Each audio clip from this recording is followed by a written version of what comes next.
তারা ওই ট্রেনটা শনাক্ত করতে পারে না, তখন তাদের বিভাজন করতে সুবিধা। সেই জন্য আমরা ওই যে ধোঁয়ার ব্যবহার করি।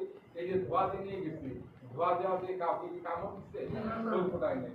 কারণ হচ্ছে ধোঁয়া দেওয়ার সময় মৌমাছি একটু ভয় পায়, ভয় পেয়ে তারা মনে করে তাদের রানী আক্রান্ত হয়েছে, এবং এই ভয় পাওয়ার মুহূর্তটা তারা যেটা করে, তারা নিজেদের সেফটির চিন্তা করে, তখন আর ফুল ফোটানোর চিন্তা করে না। নিজেদের সেফটি চিন্তা করার জন্য ওই সময় তারা ফুল ফোটায় না। এবং আদিম কালেও তাই করা হতো। অনেক আগে যখন মধু কালেক্ট করা হতো, তখনও আমরা ধোঁয়ার ব্যবহার করতো। হয়তো এই ধোঁয়াদানির মাধ্যমে, ধোঁয়াদানি অনেক পরে, হয়তো 1-150 বছর আগে, কিন্তু ফ্যান দিয়ে বা পাট দিয়ে বা বিভিন্ন কিছু তারও আগে আর কি এরকম হচ্ছে যে আপনার ধোঁয়া দিয়ে মৌমাছি সব মেরে ফেলা হয়েছে, তারপরে মধু কালেক্ট করা হয়েছে। সেটা যদি বলে 2-3-4 হাজার বছর আগে ধোঁয়া দিয়ে মৌমাছি মেরে ফেলে মধু কালেক্ট করা হতো।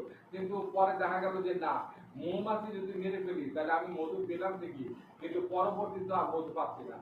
সেই জন্য পরবর্তীতে আস্তে আস্তে আপডেট করা হচ্ছে, মানুষের চিন্তা ধ্যান ধারণা একটু বদলাইছে যে না, মৌমাছি মেরে ফেলা যাবে না, মৌমাছিকে ধোঁয়া দিয়ে সরিয়ে দিতে হবে।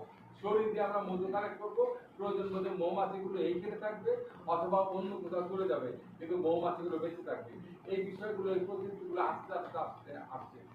যেমন এর আগে যে আমাদের যে চাষ, এইভাবে চাষ হইতো না, এই চাষও বেশি দিন পুরনো না। আমরা যে পদ্ধতি চাষ করি, এই চাষেরও মানে বেশি না, 300-400 বছর আগে থেকে বলতে গেলে আধুনিক চাষাবাদ শুরু হয়েছে। এর আগে আধুনিক চাষাবাদও হয় না মধু চাষে। তখন সমস্ত মধু কালেক্ট করা হইতো জঙ্গল থেকে, বিভিন্ন বিল্ডিংয়ের কোনা থেকে বা বিভিন্ন ভাবে কালেক্ট হইতো, ওইসব মধুগুলো কালেক্ট করা হইতো। আস্তে আস্তে আমরা আরো আধুনিক পদ্ধতি চাষ করতেছি। আর এখন যে কলোনির সংখ্যা দেখেন, এত কলোনিও ছিল না বাংলাদেশে, এত মৌ কলোনি ছিল না।